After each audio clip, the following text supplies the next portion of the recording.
এই সমস্ত অপপ্রচার চালিয়ে বাংলাদেশ জামাত ইসলামীকে, দাঁড়িপাল্লাকে, আমাদের 10 দলীয় ঐক্যকে বিনষ্ট করার জন্য একদল লোক এই চেষ্টা চালাচ্ছেন। বিভিন্ন জায়গাতে সন্ত্রাসীরা আমাদের উপর হামলা করছে। যে সমস্ত বিধিবিধানগুলো আছে, আচরণবিধি সহ, এগুলো মেনে চলার ব্যাপারে আমরা সবচেয়ে বেশি দায়িত্বশীল।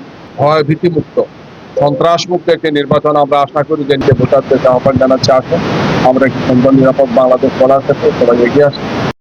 ইসলামী প্রথম থেকেই নির্বাচনী আচরণবিধি মেনে চলার ব্যাপারে আমরা সবচেয়ে বেশি দায়িত্বশীল ভূমিকা পালন করেছি। 11 ডিসেম্বর যখন নির্বাচনী তফসিল ঘোষণা হয়, আমরাই ঘোষণা দিয়েছি যে আমরা নিজ দায়িত্বে নির্বাচনে যে সমস্ত প্রচারণা বা প্রকাশনা সামগ্রী ছিল, আমরা নিজ দায়িত্বে সেগুলো অপসারণ করেছি, খুলে নিয়েছি। নির্বাচন কমিশনের জন্য আমরা অপেক্ষা করিনি। আমরা নির্বাচন কমিশন কর্তৃক ঘোষিত যে সমস্ত বিধিবিধানগুলো আছে, আচরণবিধি সহ, এগুলো মেনে চলার ব্যাপারে আমরা সবচেয়ে বেশি দায়িত্বশীল। এই সমস্ত অপপ্রচার চালিয়ে বাংলাদেশ জামাত ইসলামীকে, দাঁড়িপাল্লাকে, আমাদের 10 দলীয় ঐক্যকে বিনষ্ট করার জন্য একদল লোক এই চেষ্টা চালাচ্ছেন। দেশবাসীর কাছে এই বিষয়টি স্পষ্ট এবং তারা অবশ্যই নির্বাচনের মাধ্যমে আমাদের ভোটারের আমরা এখনো দেখতে পাচ্ছি আইন শৃঙ্খলা বাহিনী এবং নির্বাচনের সাথে সংশ্লিষ্ট যারা আছেন তাদের এখনো পক্ষপাতমূলক আচরণ হচ্ছে এবং লেভেল প্লেইং ফিল্ড যেটা নিশ্চিত হওয়ার কথা, এবং মাঠ পর্যায়ে যারা দায়িত্ব পালন করছেন তারা বিশেষ একটি দলের দিকে ঝুঁকে পড়ছেন। আমরা এই সমস্ত বিষয় নির্বাচন কমিশনের দৃষ্টি আকর্ষণ করেছি।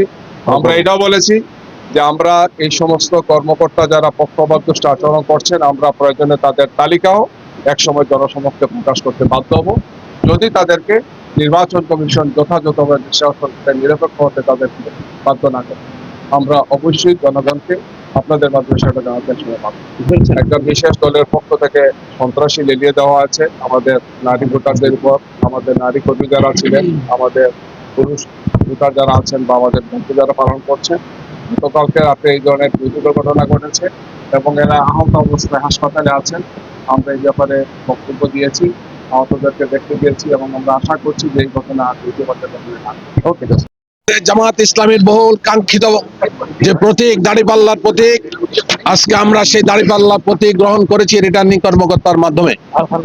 ঢাকা 15 আসনে আমাদের সম্মানিত আমিরে জামাত ডাক্তার শফিকুর রহমানের পক্ষে দাড়িপাল্লা প্রতীক নির্বাচন কমিশন বরাদ্দ দিয়েছেন, রিটার্নিং অফিসার আজকে দিয়েছেন।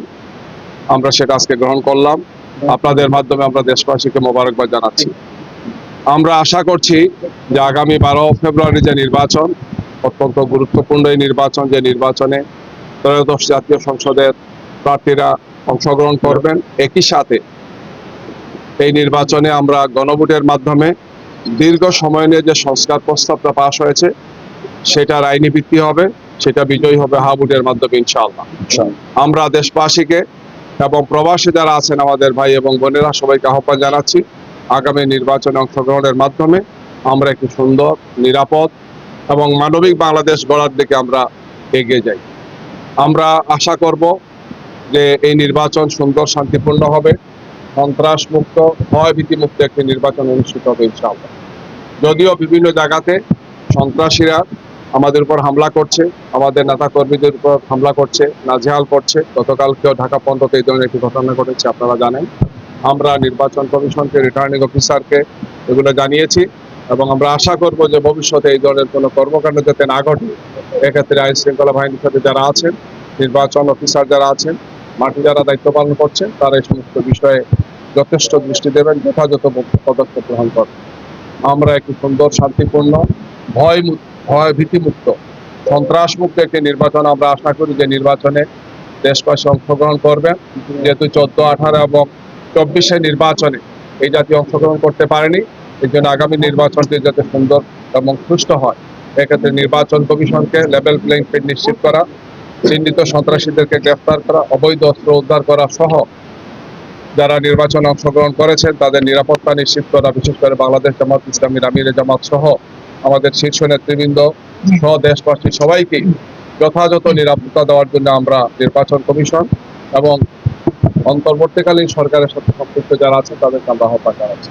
আপনাদের মাধ্যমে আবার আমরা দেশবাসীকে এবং প্রবাসী অবস্থানরত আমাদের ভাই বোনদেরকে, ভোটারদেরকে আহ্বান জানাচ্ছি, আসুন আমরা একটি সুন্দর, নিরাপদ বাংলাদেশ গড়ার ক্ষেত্রে সবাই এগিয়ে আসি।